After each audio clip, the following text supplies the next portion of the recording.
எந்த இடத்துல வேணாலும் குறைவுள்ள ஒரு வாழ்க்கை இருக்கலாம். இயேசு இருக்கிற இடத்துல குறைவுள்ள வாழ்க்கை இருக்காது. இயேசு இருக்கிற இடத்துல குறைவே இருக்காது. யார் தெளிவா சொல்லுகிறது தெரியுமா? தாவீது சொல்லுகிறார், கர்த்தரின் மேய்ப்பராய் நான் தாட்சி அடையேன். அதற்கு அர்த்தம் எனக்கு குறைவே இல்லை. எந்த ஒரு காரியத்திலும் எனக்கு குறைவே.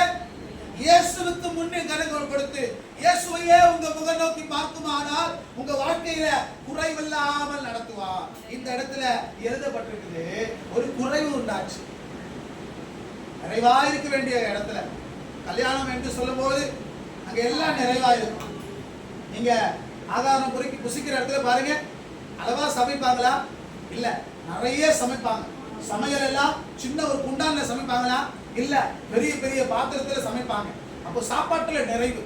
எப்பத்தும் திரும்பினாலும் ஜன கூட்டம் அங்க நிறைந்திருக்கும். எல்லார் முகத்திலும் சிரிப்பு இருக்கும். எல்லாரிடத்திலும் ஐக்கியம் இருக்கும். அதுவரைக்கும் காணாத உறவுகளை அவங்க காண்பாங்க. அதுவரைக்கும் காணாத நண்பர்களை அவங்க காண்பாங்க. ஏன் கோபத்துல வருத்தப்பட்டு இருக்கிற குடும்பங்களை ஒருத்தர் காணும் போது அவங்க கோபத்தை எல்லாம் மறந்து தங்கள் அன்புகளை பகிர்ந்து கொள்வாங்க. அந்த இடத்துல எல்லாமே நிறைவா இருக்கும். ஆனா இங்க எழுதப்பட்டிருக்கிறது, திராட்சரசம் குறைபட்டது. அல்லேலூயா, அல்லேலூயா. ஊர்ல எல்லாம் இந்த பாயாசம், அதுக்கப்புறம் ஐஸ்கிரீம், ஜூஸ், இது போல நிறைய காரியங்கள் கல்யாணத்தை விருந்த சிறப்பிப்பதற்காக நாம கொடுக்கிறோம். அதே போல யூதர்களுக்கு என்ன பண்ணுவாங்கன்னா திராட்சை ரசம் கொடுப்பாங்க. ஆகாரம் எந்த அளவுக்கு முக்கியமோ அதே போல இன்னைக்கெல்லாம் ஸ்வீட்டு, பலகாரம், அதுக்கப்புறம் கூட்டு, பொரியல், அவியல், வறுத்து பொரிக்கிறது, சிக்கனு, மட்டனு, இதெல்லாம் வைப்பாங்க. ஏன்? அது கூட இந்த கூட்டு பொரியல் எல்லாம் சேர்த்துதான் நம்ம என்ன பண்றோம்? உணவு என்று சொல்கிறோம். அல்லேலூயா. அதே போல நமக்கு பலதர ஒரு கல்யாணம்னா அந்த கல்யாணத்துல எவ்வளவு டிஷ் இருந்தது தெரியுமா? 10, 15, 20, இன்னைக்கு 120 டிஷ் எல்லாம் இருக்கு. அதெல்லாம் சாப்பிடுறதுக்கே எடுத்து பரிமாறதுக்கே பத்தாது. அப்படிப்பட்ட டிஷ் எல்லாம் இன்னைக்கு என்ன பண்றாங்க? கல்யாணத்தை வைக்கிறாங்க. அதே போல யூதர்களுக்கு முக்கியமான ஒரு டிஷ் என்னன்னா திராட்சை ரசம். சாப்பாடு பதிலா அவங்க அப்பம் சாப்பிடுவாங்க. நாம பலவிதமான பல ஐட்டம் டிஷ்ஷஸ் வைக்கிறாங்க இல்லையா? அதே போல அவங்க திராட்சை ரசம் குடிப்பாங்க. திராட்சை ரசம் குறைபட்டது. அல்லேலூயா. நிறைய கல்யாணத்துல பாத்தீங்கன்னா அப்பளம் இல்லைன்னா சண்டை நடக்கும். எனக்கு கூட்டு இல்லை, பொரியல் இல்லை. கடைசி பந்தியில இருக்கிறவங்களுக்கு எதுவுமே கிடைக்காது. முதல் பந்தியில இருந்தவங்க எல்லாமே கிடைக்கும். அடுத்தடுத்த பந்தியில இருந்தவங்க எல்லாருக்குமே விசேஷமா நிறைய கிடைக்கும். பந்தி போக போக போக போக போக போக எல்லாமே என்ன பண்ணும்? குறைஞ்சுக்கிட்டே இருக்கும். அதே போல இங்க திராட்சை ரசம் குறைப்பட்ட உடனே அவங்க என்ன பண்ணாங்கன்னா, திராட்சை ரசம் குறைப்பட்ட போது இயேசுவின் தாய் அவரை நோக்கி அவர்களுக்கு திராட்சை ரசம் குறைவுண்டாகும் போது அப்படி என்று என்ன பண்ணாங்க? என்ன குறைவு இருக்குதோ, என்ன பிரச்சனை இருக்குதோ அந்த பிரச்சனையை இயேசுவிடத்தில் தெரிவித்தார்கள். அல்லேலூயா. ஏப்போ நம்முடைய வாழ்க்கையில் அநேக பிரச்சனைகள் இருக்கலாம், அநேக கஷ்டங்கள் இருக்கலாம், அநேக துன்பங்கள் இருக்கலாம், மனக்குறைவு இருக்கலாம். அல்லேலூயா. சமாதானத்துல குறைவுகள் இருக்கலாம். எல்லாவற்றையும் நாம இயேசுவே என்று அழைத்தால் மட்டும் போதாது, நம்முடைய காரியங்களை அவர்கிட்ட சொல்லணும். இதுக்கு நிறைய வீடுகளை போய் பாருங்க, வருத்தமா இருக்கிறாங்க, கவலையா இருக்கிறாங்க, கப்பலே கவுண்ட மாதிரி என்ன பண்றாங்க? கண்ணத்துல கை வச்சுட்டு இருக்கிறாங்க. ஒரே சோதனை, ஒரே சோர்வான பாடல். இன்னும் நிறைய பேர் மொபைல் நீங்க ஸ்டேட்டஸ் பாத்தீங்கன்னா தெரிஞ்சிடும். ஒரே சோர்வான பாடல்கள், கண்ணீர் நிறைந்த பாடல்கள். அதை பார்த்து கொண்டே நமக்கு புரிஞ்சிடலாம் இவங்க வாழ்க்கை எப்படி இருக்குது, கண்ணீரும் கமலமாக போயிட்டு இருக்கிறாங்க அப்படின்னு நம்ம புரிஞ்சுக்கலாம். ஆனா நம்முடைய வாழ்க்கையில உயர்வும் உண்டு, எல்லாரும் பாருங்க, தாழ்வும் உண்டு. இரண்டுமே கலந்ததுதான் வாழ்க்கை. அல்லேலூயா. இனிப்பும் உண்டு, கசப்பும் உண்டு. இது இரண்டும் கலந்ததுதான் வாழ்க்கை.